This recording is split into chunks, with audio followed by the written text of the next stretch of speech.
Hello, and welcome to the EQUUS Film and Arts Fest podcast, the only program for horse lovers who have a fondness for horses in film, art, and literature. Each week, we will have interesting conversations with equestrian filmmakers, artists, and authors from around the world, discussing the nature and challenges as well as the triumphs of creating their work. Ready to talk horses and film and the arts? Here's your host, Julianne Neal, along with Lisa Dearson, Festival founder and director. Hi, welcome to the EQUUS Film and Arts Fest podcast. I'm your host, Julianne Neal, and I'm here today with our founder and director, Lisa Dearson. Lisa, how are you doing? I feel like I hadn't talked to you in a while. I know. Hi, Julianne. How are you? I'm good. I'm hanging in there. You all getting out and about, or how's it all going? Well, no, we're still pretty much so until another week here in Illinois in our lockdown.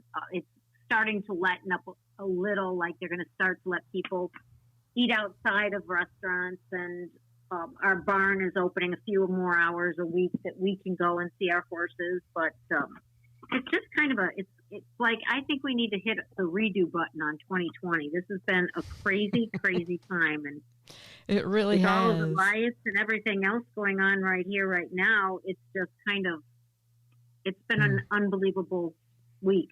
You all in Chicago have it a lot worse off than we do right here in Camden, I think, as far as the riots. Yeah.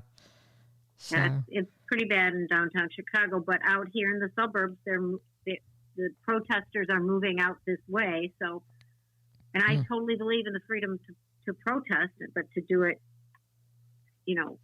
peacefully. Right. Because what happened was very wrong. And exactly. So yeah, it's amazing to me that, we're 400 years and we can't get it right. Yeah. We can't make it right. And it's not good. We've just got to keep working at it. Keep trying harder. Yes, we do. Everybody, I was talking to someone today and they're like, well, I don't even know what to do. And it was Ron who goes and does his ministry at the prison with the boys that are incarcerated.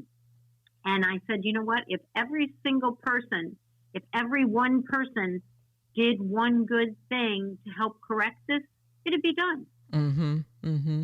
But instead, there's so many people and so much hate and so much anger. And I think people are just a little more upset and hyped up because of all of the lockdown, and you've got all of this pent up anger with people for being told they can't go out. And right. That's very sad, true. very sad. Yes, it is. So it's always nice to me to have something positive to look toward, and with the books, the literature, the films, everything else, at least that's a bright spot in my day for sure. Right. And we have a really exciting thing happening with our books and our authors. And I spoke to 3 different new authors that are coming on board for the festival this week, for this year, but they're coming in this week. But what's super exciting is what's happening with Horse Network. Oh, what is that? And Horse Network has just partnered with EQUUS Shopper.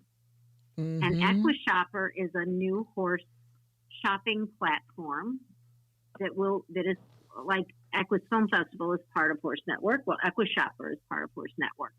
And they're going to be opening up a book section. So we will have all of our EQUUS authors will be part of the EQUUS Shopper books, equine books. So this is even our published and our self-publishing authors, as well as our authors who are published by bigger publishing houses like Trafalgar Square and the others. And so it'll be very cool because it'll, like, if say Yoshin Schliefa, who wrote the book on saddle fitting, and he also had a short documentary on saddle fitting. If you're watching the film, it'll say, oh, you can purchase this saddle on EQUUS Shopper. If you're looking at the book, it'll say there's a saddle available. And they'll also have a journalistic side to things that are being posted or items for sale. So there'll be, articles written that'll be part of on Horse Network, as well as directing you to the cool items for sale. And they've got some really cool stuff. Well, and I get their e-blast too, and I just got one that has an introductory offer, so $20. So if you're not already getting the emails, so they'll put 20 in your cart. Into the notes. Yeah, definitely. I'll do that because you need to be subscribed anyway. You need to get these e-blasts. They send some really nice things out, so that's just added incentive. They do, and they're doing such wonderful articles. I don't know if you saw this. The one this month, but they did a beautiful job on 3 of our international kind of travel films. Oh, good. So they did a really, really nice article on that with Gretchen wrote the article. Okay, Gretchen Levy, yeah. Yeah, who we did the thing on last year, but it's about transhumance and then the Gobi Gallop and the Riders of the Mist. So yeah, she covers the films really well. She did a really nice job. That's great. And I love Julie Valou is over there right now. I've been following some things with her on Facebook with the Gobi Gallop. And so, that I need to read that article. That'll be good. Right. And they're also going to be, they're going to be doing the same thing with our books. So the exciting thing that's going to be happening on Horse Network as well as the EQUUS Shopper is they're going to be starting a book club. Oh, wow. So, and they'll have Facebook Live sessions with it. And it's just kind of really cool how this whole thing is evolving. That's fantastic. So Gretchen will be running it. She'll pick out, a couple of books every month for people. Mm-hmm. And we're going to be working that into a movie watching club. Mm-hmm. So that's coming soon. So that's right really now the cool. book club's coming out. So that's great for all of our authors. Definitely. Highlight everybody. Well, so we're excited about that. Yeah, good timing because today's podcast features 3 of the authors from the film festival. So I guess it's Author Day. So that's a good thing. Yeah. So we're going to be talking with Linda Brown Sheehan, Janet Winters, and Candace Carrabus Rice. So we've got a lot to look forward to for today's podcast episode. Right. And I love what the Bubbles book. I love the Bubbles story. Right. I love the Bubbles book and Becky's Hope Rescue that they fund, Mm-hmm. or that the book sales of the book helps fund is just they're doing such amazing work, and they're located in Texas. So. Right, and that's the story of Bubbles is by Linda Brown Sheehan. So that whole story tied together, that I love talking to her. And Janet Winters was interesting as well. She's got the Murder at Morgan House, and she has a whole series of things. So her books are interesting too, and she was a lot of fun to talk to. Yes, no, and Candace, I love her series. She's been in now 2 years in a row with her book. So yeah, she's the one I spoke with. I had started kind of looking into the story, and I really connected. Her main character, Vi, I think is her name, really Viola. just jumped out at me. It was one of those books that I just couldn't put down, and was I'm excited to read some of the rest of that series. So yeah, so those 3 ladies, it was a lot of fun to speak with them, and a lot of fun to read their books as well. So I know it's so much fun, the cool authors that we have in our literary corral. Well, every time I talk to somebody about it, I tell them how much fun they're going to have once they join. So. Oh yeah, definitely. Well, are plans still kind of in the works for this fall for still having authors involved in the festival and that sort of thing? Yes. We'll still have the authors. If everything goes and nothing locks down, everything will be inside of the visitor center. Sorry. Oh, good. Yeah. Well, I remembered you talking about how they were kind of combining and having a book fair and everything else too. So yes, they're having the book fair, but I think we're going to keep our people with us. So good. Work. Okay. So yeah, because if we're all in the one space. Right. Well, that's exciting. Yeah. I look forward to that very much. So that'll be in November, correct? Mm-hmm. Mm-hmm. All right. So we're happy. We're hoping and keeping our fingers crossed. That and for Equitana. Mm-hmm. And BriarFest is going on. They're going forward in July, but they'll be completely virtual. So we're also going to have films showing at BriarFest. Okay. So how will that work? Will it be on the channel or? Everyone will, yes, it'll be on the channel, but it'll only be available to people who have purchased a BreyerFest ticket. Okay. So BreyerFest, people have to purchase the tickets for BreyerFest, and then they can view the films. We have Wild Ponies of Chincoteague, and the new Lady Longrider documentary will be on there, and we have April Anderson's Tales of Iceland. Yes. Yep. So those are going to be fun documentaries to have on there. That's great. Yeah. All right. Well, we've got a lot to look forward to then in the future, and a lot to look forward to right now as we speak to these three ladies. This is the interview segment, or all three interview segments actually were recorded at the EQUUS Film Fest last year. And so let's take a look back and see what they had to say. Have fun. Okay. I'm here this morning with an author that I'm really intrigued, because I'm an avid reader, love to read. And so I was roped in by Viola Parker in the book that I started in The Dream Horse Mysteries. Dream Horse Mysteries. I'm here with author Candace Carrabus. Welcome, Candace. Good morning. Thank you so much. I'm excited to be here. So glad to have you. We've been trying to get things together for timing to be able to speak with everybody, and so y'all have been really patient with that. But we're here in day 3, and I can't believe the time has flown by so fast. It sure has. You've had a really, really wonderful pop-up gallery over next door at the Museum of the Horse. So were you able to bring in all of your books and set things up? Brought in all my books, set things up, and it's just great to be around other authors and creative people, all bound together by horses. Yes. Well, I was just telling Heather Wallace, I think it's wonderful that the authors have just this community already. It seems a lot of you already knew each other, and those who didn't know each other now, for That's sure. right. And I know it's going to be an ongoing thing. That is one of the great things about events like this, is just the networking, and there's so many like-minded people, and it's really nice to engage with them. Great. And I'm coming over. I hope everybody's not packing up. I need to buy a bunch of books today because I want something of everybody's. Then you have to bring them home is the problem. That's true. Well, I'm just going to have y'all ship them to me, I guess. But no, I was really excited about Vi, because she's a character that I really just admire, that her perseverance and spirit.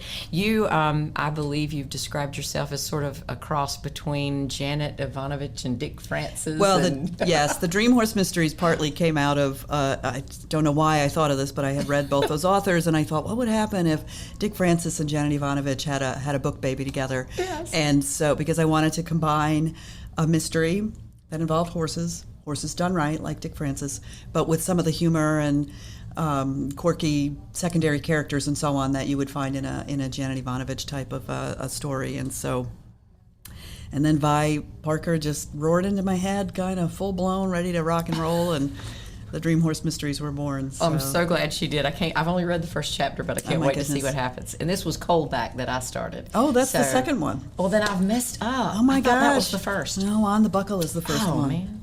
Well, that's okay. I'm going to stop then and start with book 1, I believe. So I like to read them in order. Yeah, but I I'll do too. reread I'm the same. Times, so, yeah. So now, was this series your first series, or you had more before that? No, I had published a book called Raver, which is a fantasy first.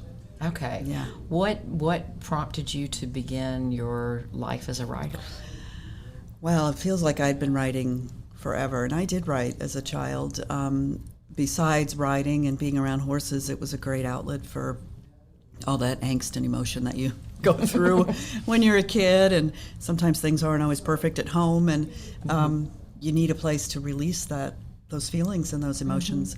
And so I started writing stories, but I didn't get serious with it until, I was in my 30s.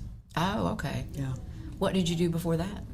Well, I've worked as a technical writer, actually, for, 30 years, probably. Well, then we were just talking about editing, and yes, that you have, I'm sure, an extensive background then in editing, and how important that is. Yeah, and it also, working in that field like that, and with editors and co-writers and a specific audience, teaches you to be a little more objective and take a step back and be able to edit the work as needed, without it being quite so personal, because you're trying to create the best end product for the audience.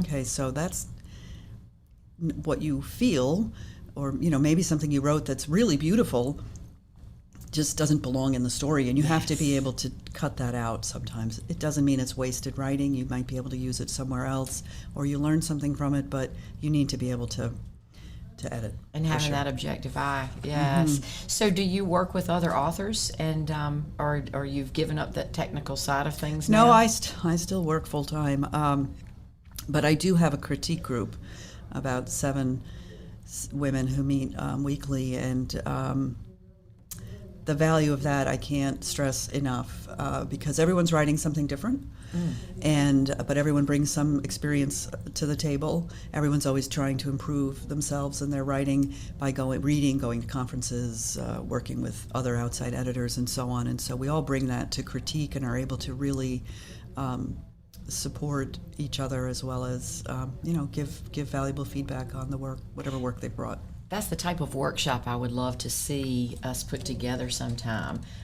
Maybe if y'all come to Camden for the tour stop, we could have a session with you discussing that, because I think you're right. Even, for filmmakers, you've got these great things and you cut and the footage is on the floor, as they say, but it doesn't mean you can't use it for something else, maybe. But having that, being able to take a step back and say, this is not that important to the story. Well, or you may not realize it yourself because you're so close to it, and that is the hard thing. It is really hard to take that step back, but then to have someone else or a couple of someone's give you that critique or feedback. Critique isn't criticism.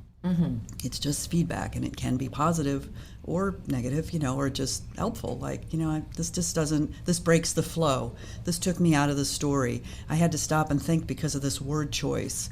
You don't want to ever stop the reader. So that's all. That it can be very nitpicky. It can be very broad, within the scope of the larger story, or it could be even on a line-by-line basis. But it's super helpful. Wow. So what is your writing process? Like, you have this trio of books. How do you have it planned out from the beginning? You know where the story's going, or is it sort of it comes to you as you go? So typically with writers, there are pantsters and plotters. Pantsters being flying by the seat of their pants, more or less, and plotters being the ones who have spreadsheets and have everything down to, scene by scene, even detail before they even start writing. I'm not all the way at the far end of the pantster spectrum. I usually, before I start, have a pretty good idea of the main plot points and where the story's going, where it's going to end. But when I sit down to write, I do not have I might have a scene in mind.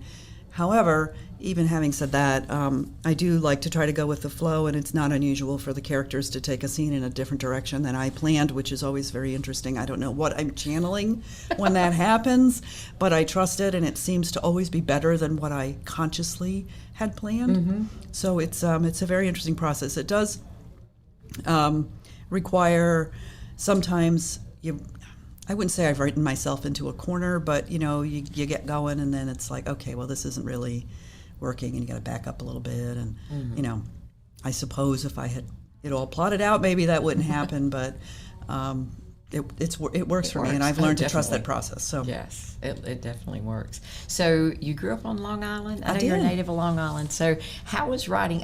People think New York. I don't think of there being that many horses, but I'm finding a lot of people have horses on Long Island. Yeah. And actually, where I grew up, which is about the middle of the island, Suffolk County, when I was a kid, was still pretty rural. And from there out east was still pretty rural. I mean, it was a huge potato farm next to us, and my grandparents had a farm, and which I lived next to, and was a fabulous way to grow up. And it's not anymore. It's all of that area is all been developed. But yeah, there were lots of horses around. We had one on my grandparents' farm when I was a kid. So that's where the love came in, I guess. Yeah, I can't.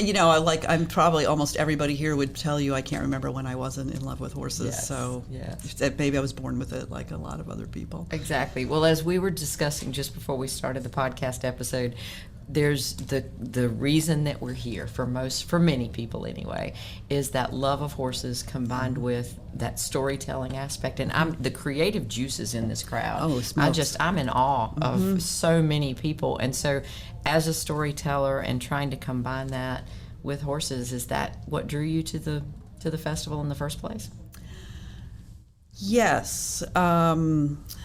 I think I heard about it after getting involved with American Horse Publications, and it just sounded like another great opportunity to network. And of course, I don't enter my books in a lot of contests, but when there's an opportunity to potentially win an award from an organization like this, when you're writing about horses, it feels like it really means something. Pretty special. Yeah. And so, like we were talking about that connection with storytelling and the power of being able to tell a story. Is that something that you feel is a driving force behind your work? I visualize you as a storyteller for sure.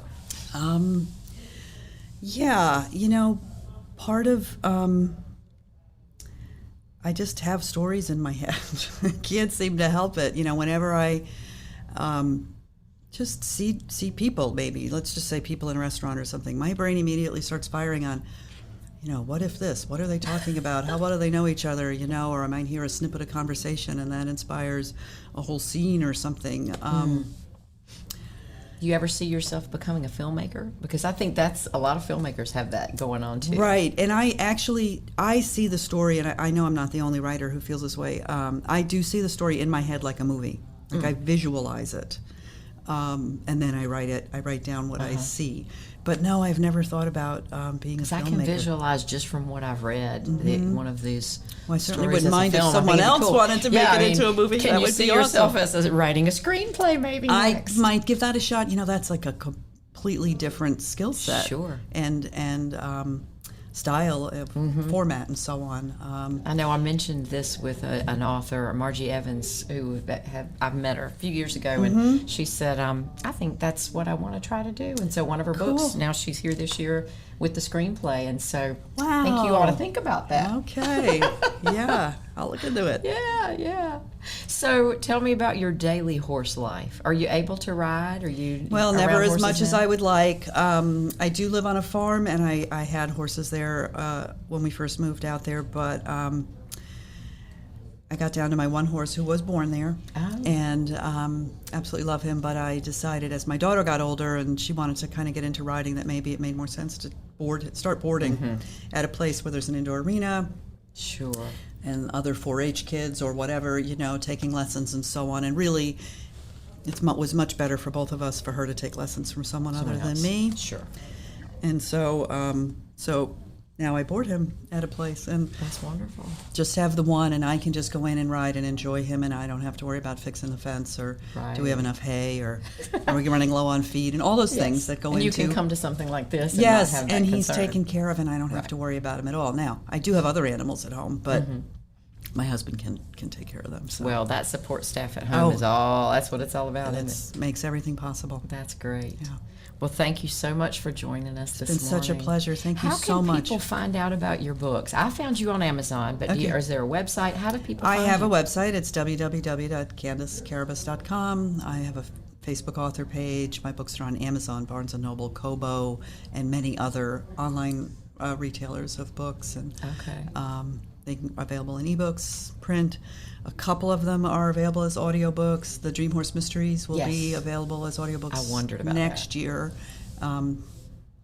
Is there another one in the pipeline? What's your next project? I'm working on the next Horse Caller book, which is the sequel to the fantasy that came out actually a long time ago and long overdue to finish up that series. Wow. Yeah. So you've got two of that one. There's it's kind of two different series, but they are set in the same world. Okay. Yeah, the Roar of Smoke. That. Well, Raver is the main character is actually a 49-year-old woman who is taken from this world to another through a portal with her horse. Okay. Proclaim the horse caller, blah, blah, blah. And then the Roar of Smoke is kind of a spin-off. It's more of a young adult title set in the same world. Some of the characters from Raver make appearances in the Roar of Smoke. Some of the events are parallel, but completely different points of view and different parts of the story. So you visualize this world in your head. That is amazing. Yeah. World building that's a whole interesting thing, yeah. Well, I mean, I just, in my little naive way, I love it when you're watching Law and Order and there's a character and then you see them on Chicago or something. Whatever. Yes, the crossover is really interesting. The crossover is so special in a book, in a series like that. So I'm just looking forward to reading them. Thank you. On our way home from Kentucky, I know what I'm going to be doing. So thank you so much for sitting down with me, Candace. Thank you. And I know we're going to see more of you. Can't wait till next year. All right. Have a good day. You too. Bye. This episode of the EQUUS Film and Arts Fest podcast is sponsored in part by Nature's View, the Marley Project, and JA Media Productions. To learn more about what we do, visit naturesview.us. Here for day 3 of the EQUUS Film and Arts Fest at the Kentucky Horse Park. Brand new home for the festival, which is working out really well. And I finally have a chance to sit down with some of the authors today. They've had this phenomenal pop-up gallery set up with books and all the things that I wanted to come over and see, but I'm always seeing them in passing. So today's a special treat to be able to speak with some of our authors. And the one that we're going to really focus on right now is the author of a special book, and we're going to be talking about the reason behind the book, which is a rescue organization that's doing some wonderful things. So a very special welcome to Linda Brown Sheehan. Thank you for being with us, Linda. Thank you, Sheehan. Sheehan! That's all right. It happens all the time. Oh, wow. We have a senator in South Carolina, and I guess I'm thinking about Vincent Sheehan, so I apologize. I think it's pronounced differently in different regions. Yes. Now, your region is Texas, am I correct? That's correct, from the Dallas, Texas area. Becky's Hope Horse Rescue is located in Frisco, which is a suburb of Dallas, Texas. Wonderful. They say that Texas is like heaven. Is that the topic? We have a chapel. All Texans, I'm sure, will say Texas is like heaven on earth. Yeah, we're here in Kentucky, which is like the horse capital heaven of the world. For sure. But I'm sure there's a lot of horse stuff going on in Texas as well. So welcome to the podcast. Thank you for being with us. Thank you for having me. So we're going to talk about Becky's rescue, and as I first looked through the front pages of the book, it's dedicated to Becky. So could you start off by telling us a little bit about who Becky was? Becky was the first horse that she was the founding horse of Becky's Hope Horse Rescue, and that was about 20 years ago in southern Texas. She was found by the side of the road and in just really bad circumstances, and was nursed back to health over a period of time, and was with that success story. The owners of the farm just continued bringing more and more horses. She really inspired the owners to continue with the journey of rescue. So did they have rescue in mind? This was just a circumstantial episode, and they found her, and they decided I believe so. I wasn't affiliated with the rescue at the time. I've only been a part of Becky's for about the last 5 years now. And I think with time they just realized the need for horse rescue and just continued to grow. And with time they outgrew the small acreage that they were on and had an opportunity to move up to northern Texas. The property that they're on right now is a couple hundred acres, and it sits in a very, very populated part of metropolitan Dallas, and we're able to get a lot of recognition and exposure to the general public that way. So it's really helped us grow as a rescue and given us the ability to help a lot more animals than we initially had the room or funding to do. And they're nonprofit, 501c3? Yes, we are, yes. So that's a wonderful way for people to be able to contribute and donate. Yes, definitely. I guess the thing is there are so many horse rescue nonprofits and so many things like that happening across the country. You've been able to provide a very special way of getting the word out through your book. So what was the process of creating the book, and how did you decide to do that?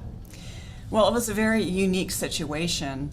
I was, about 5 years ago, I started volunteering up at the rescue, and was at a point in my life where I was just about to become an empty nester, worked full-time, have children, busy with that whole life, and was finding myself with some time on my hands and wanted to kind of start living my own passion instead of my children's.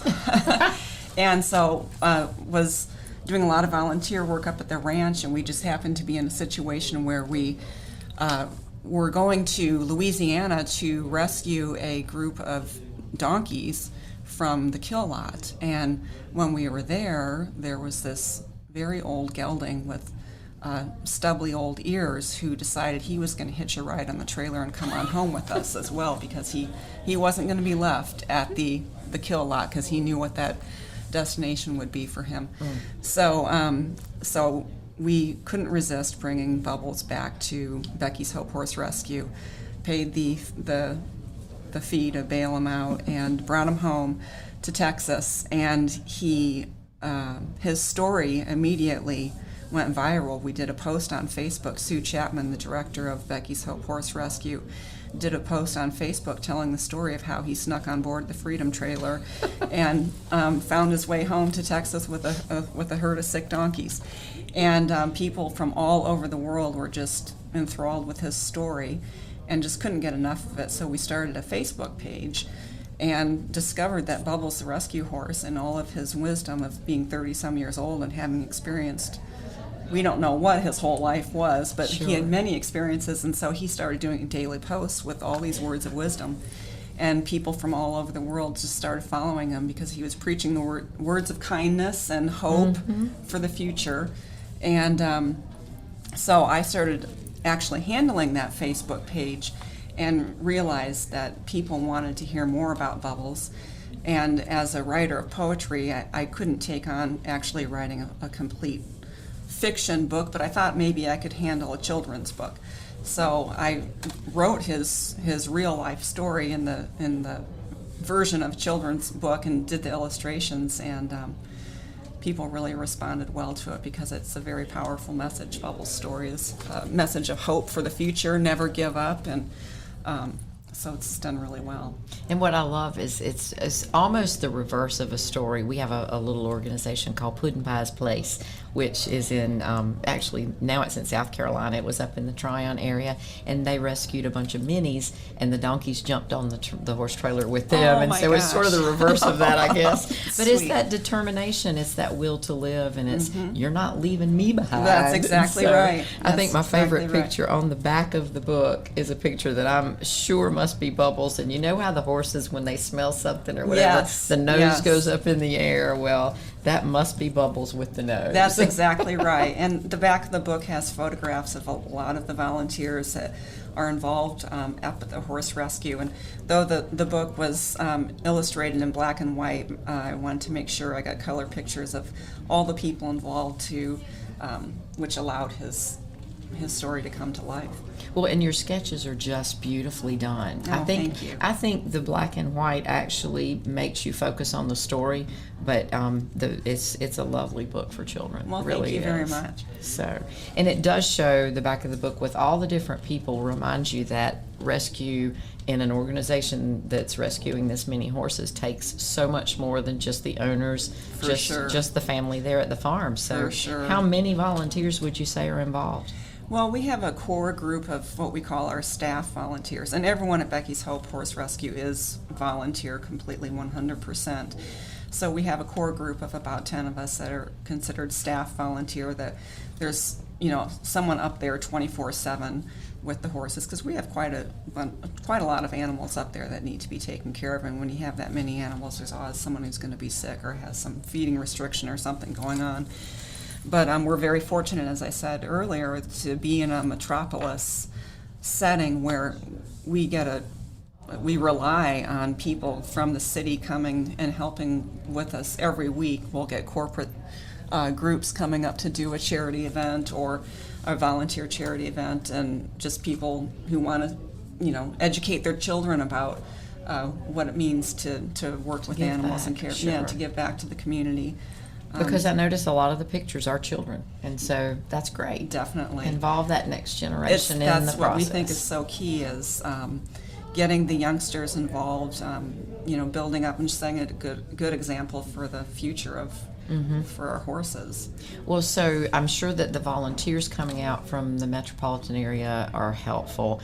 Is that also a help for you in fundraising, and how do you fund everything that you do? Well, yes, the volunteers are helpful for the fundraising. Fundraising's always a problem. It's hard to get people to donate.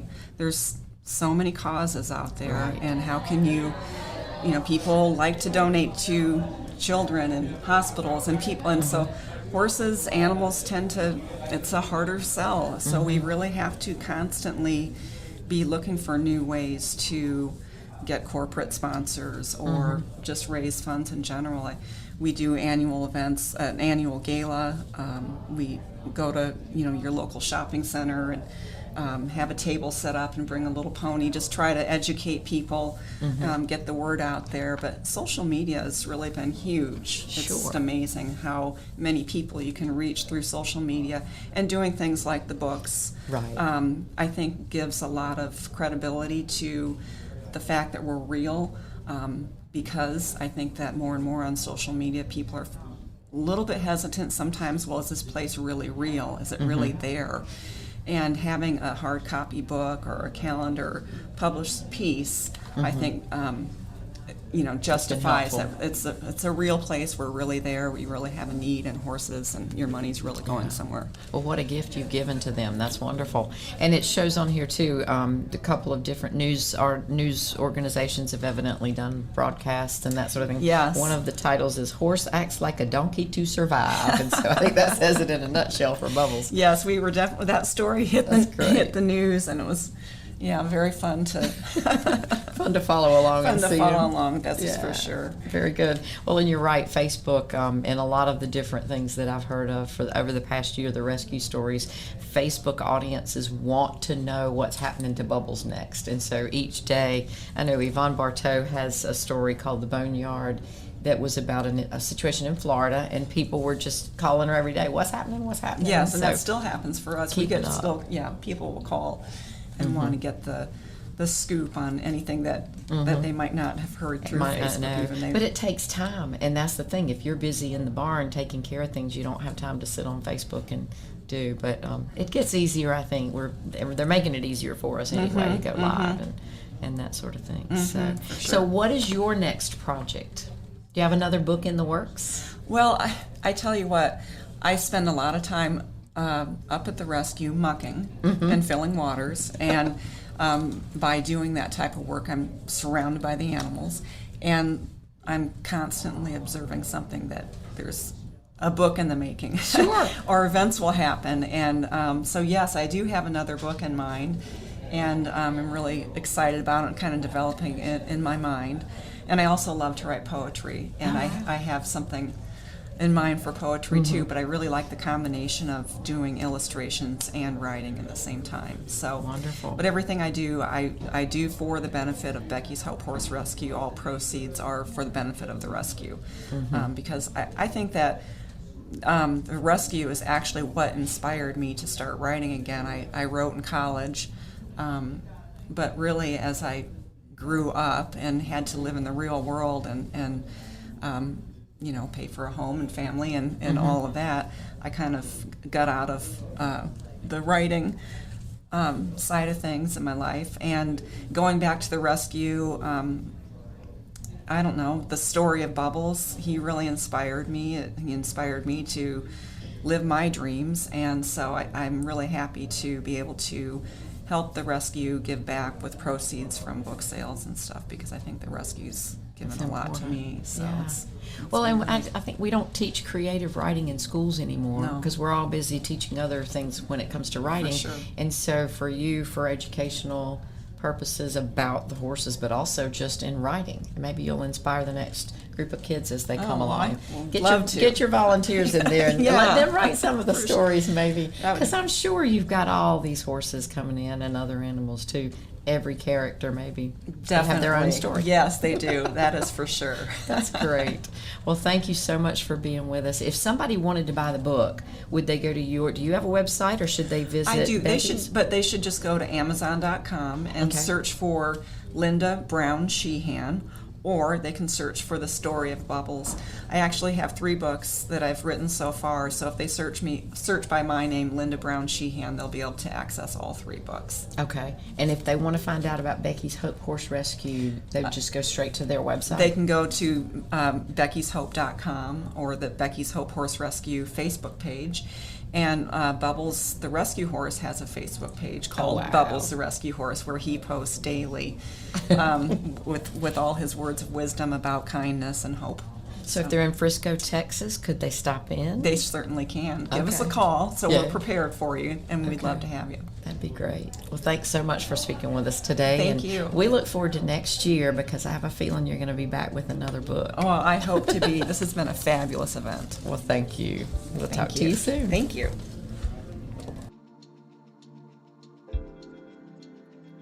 Please be sure to tune in next week when Julianne and I have another interesting conversation with one of our EQUUS Film and Arts Fest filmmakers, artists, or authors.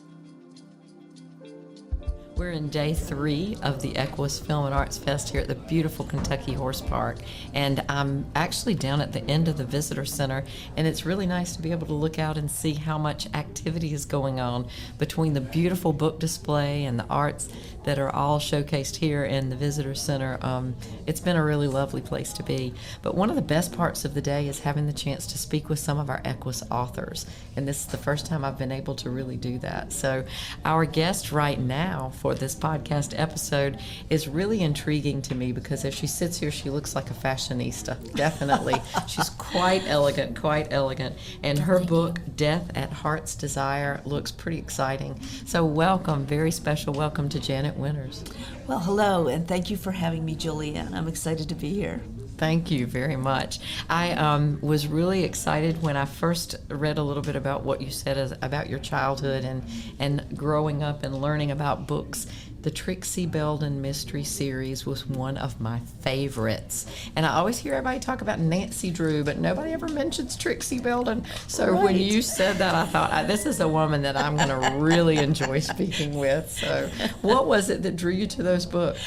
You know, I really don't even know how I discovered them, but yeah, like as you were saying, Julianne, all the other gals were reading the Nancy Drew series, and I ran across Trixie, and Trixie was a little bit younger, yes, and a little bit more tomboyish, and she had the friend Honey, and yes, that's right. They had the horses, and they used to canter down the trail and solve mysteries and so on and so forth. So I just really was, it just captivated me. I loved the idea of the horses and the mysteries, and I never even grew up around horses, but it was that. I mean, I have to admit that as a child, I look back at pictures and so on and so forth of myself, even when I was like 4 years old, and I literally wore out the rocking horses. You know, I mean, so there was something going on even before then. Right. But well, I had read that you didn't start riding until you were an adult, so Right. I wondered about that. Everybody else that I've talked to, it's been sort of a childhood riding thing, but that's really interesting. Right. I would have loved to have the opportunity, but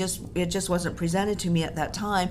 And I remember, you know, just wanting to do it, and finally it wasn't until I was an adult that I was able to get lessons and start riding. Mm-hmm. It sounds like you have some pretty interesting horses right now. I'm intrigued by Gypsy Vanners. Oh, yes. And of course, saddlebreds. Love saddlebreds. Right.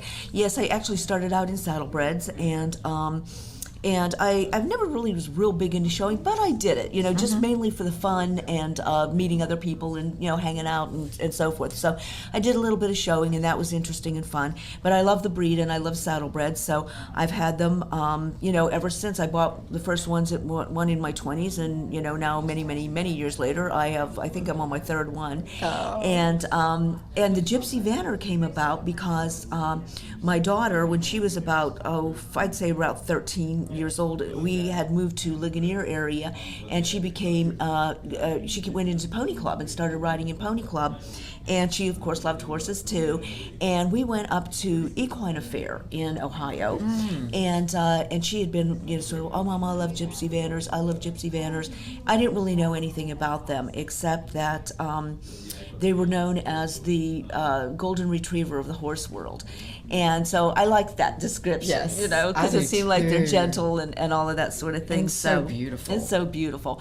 So anyway, we were out in the breed barn looking around and so forth, and she looked in this one stall, and there was this, you know, he was still practically a foal at the time, like a year and a half old, and she saw him, and she was like, Mom, I love him. So I had the lady bring him up and trot him up and down a couple of times, and his name was the Pirate King, because he was a black and white, and his face is actually half white, half black, and he's got like a little black mark underneath one eye, like an eye patch of a pirate. So he's the Pirate King.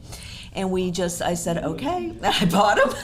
Well, I mean, he sounds beautiful, and as beautiful as you are, you should do performances or something. I mean, you could do the pirate thing. Yeah, we could maybe dress up like a pirate girl or something like that. But no, he is a very smart horse, very versatile horse, and so I've even fox hunted him. And I mean, it's kind of like sort of odd to see a gypsy vanner in the field, but he's just so really calm, and he'll just stand there and wait for the master to blow the horn, and he's very a good patient boy.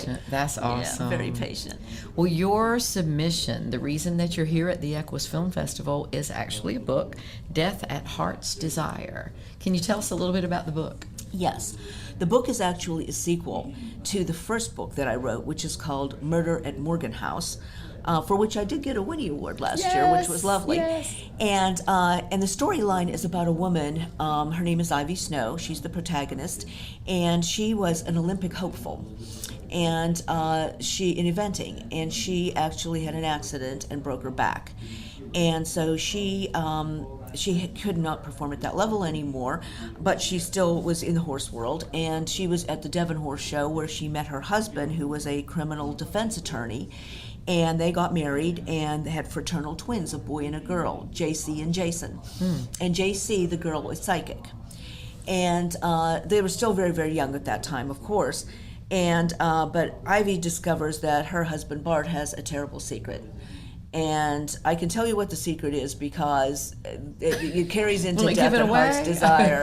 Okay. But this happens pretty early, even in Murder at Morgan House. But nevertheless, it is that Bart actually has a wife on the other side of the state in Pittsburgh. So that sets off a lot of things. But anyhow, so Ivy ends up moving to a small town, and she discovers a body.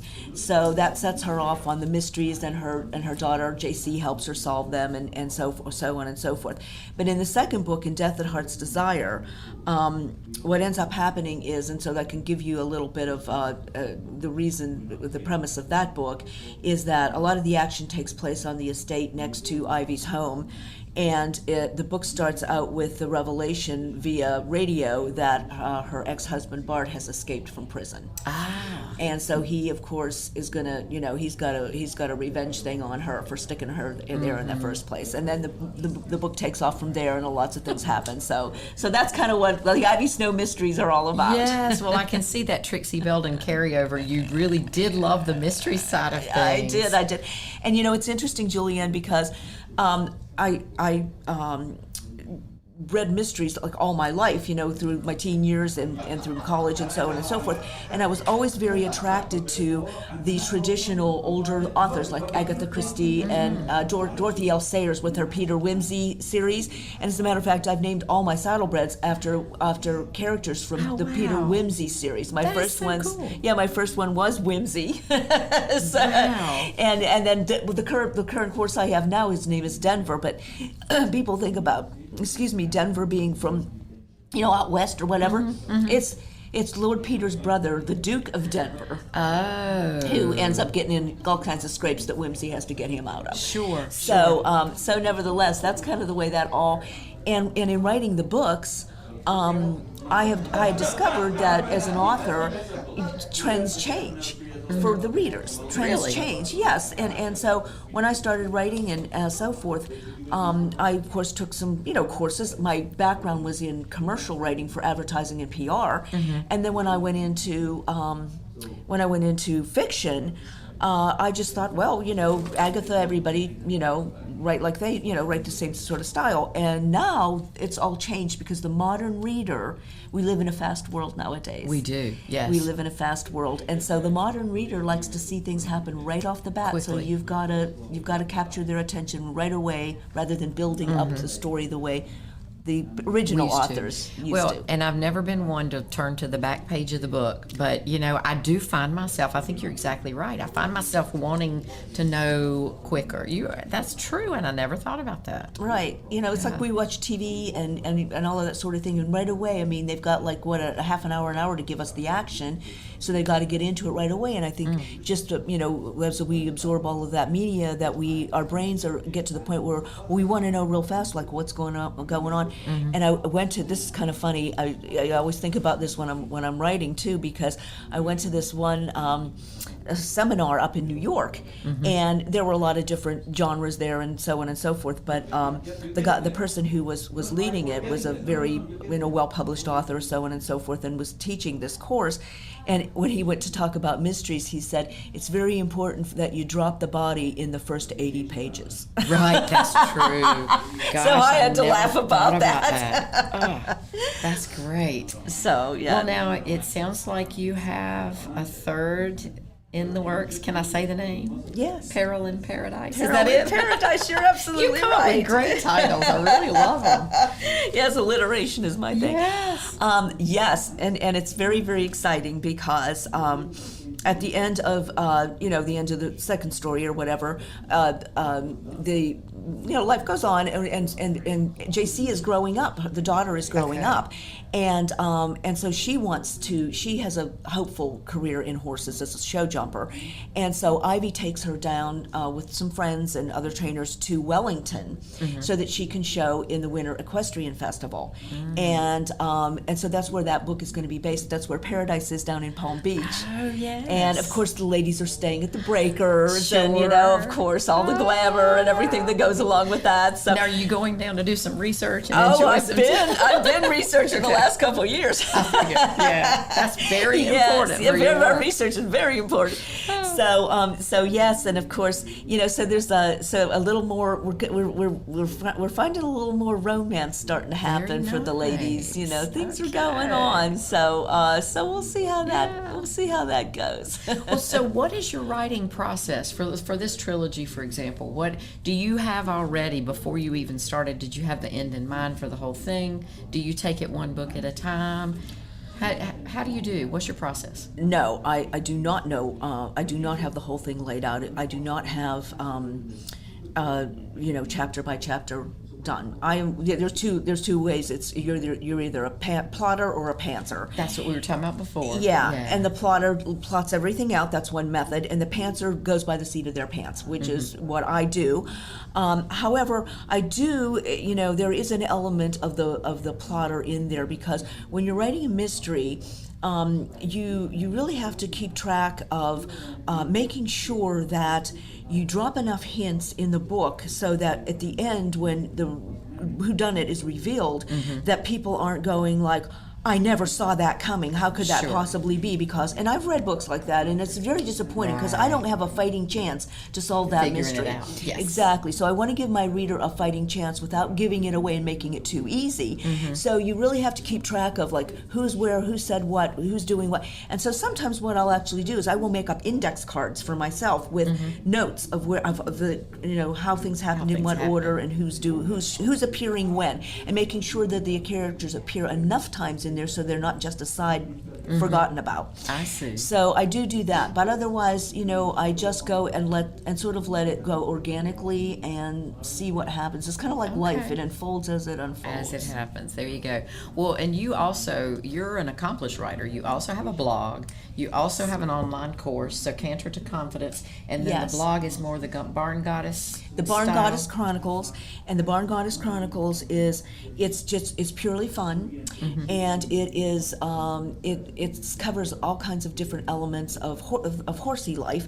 I mean, it's got health for horses and humans. It's got fashion. It's got design. It's got a travel and adventure, which this is part of travel and adventure, and so on and so forth. And the arts, and so on. And that is there's also information on there, a tab on there for the Ivy Snow Mystery, so you can go on and I did do a book trailer too, so you can see that. So it gives you a little bit better idea.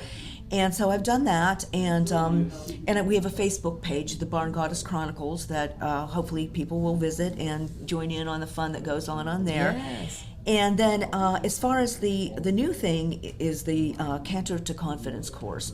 And what I have gone through, I've been with horses. I didn't start in youth, as many of your other people have that you've talked to. I was an adult, but I went through an experience about 10 years ago where I was out trail riding by myself and I fell off my horse and I broke my neck. Oh, gosh. And it was, I ended up being life flighted to the hospital and all of that other sort of thing. And so, once I recovered and healed, I remember I asked my neurosurgeon, I said, well, when can I go back to riding? And he said, I wouldn't do that if I were you. And I said, well, you're not me. Wow. Yeah. So basically I went back and took my horses back to my original trainer and got back on and started working on getting back in the saddle and so forth. But I have to say, things had changed. Mm-hmm. And there became, a nagging fear in the background. Mm-hmm. And it just took me a long time, years, and, investment of time and money and emotion and everything else to get myself to the place now where I am confident back in the saddle. And what I've discovered by talking to other people, especially women, I especially like, talking with women 40 plus, age 40 plus, because we've lived a lot of life and we have had a lot of experiences, and they have this old saying, if you never fell off your horse, you're not a rider.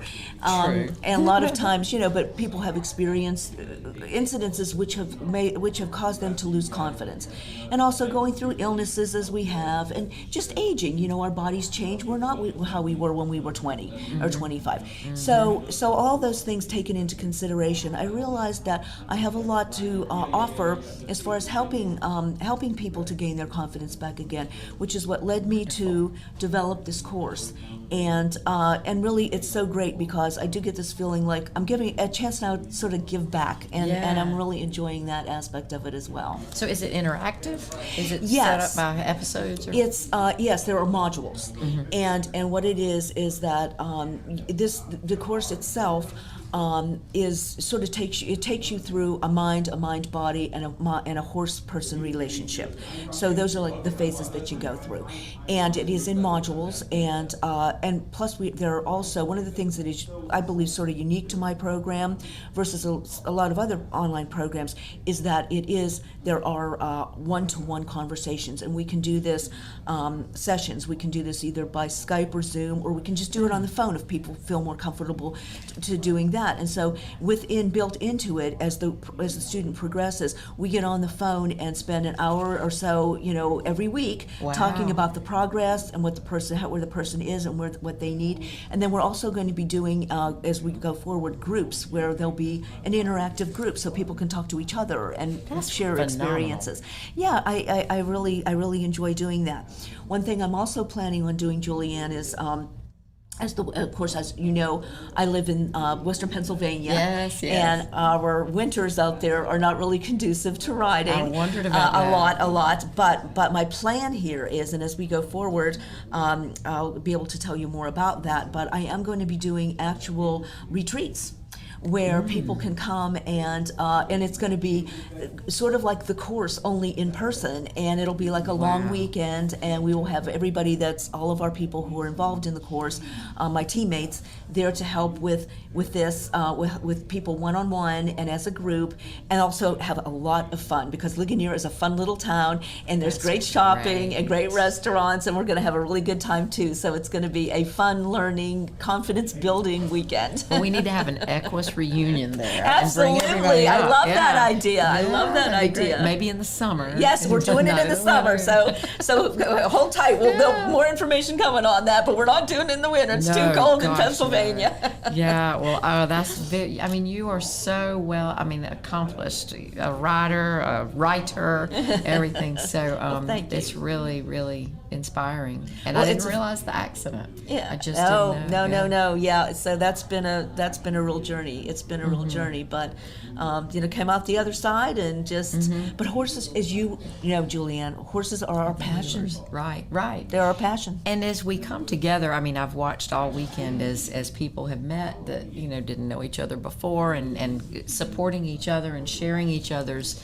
When posts are going up, you're seeing everybody else share information, and so I think that's what this is all about. We've got a network of filmmakers and authors and artists, and who knows, maybe a filmmaker will come along and make something out of Peril in Paradise, or have your trilogy on the big screen or whatever. Exactly. Maybe I'll be on streaming media. Who knows? There you go. And that creative vibe is really special. And as from last year, you're back again, and we'll see you again, I'm sure, next year. But it's that continuing and ongoing creation. You never know what's going to come out of it. So it's very absolutely, exciting. yeah, exactly. And that's one of the things I enjoy most about this festival, and how this festival. I mean, this festival has.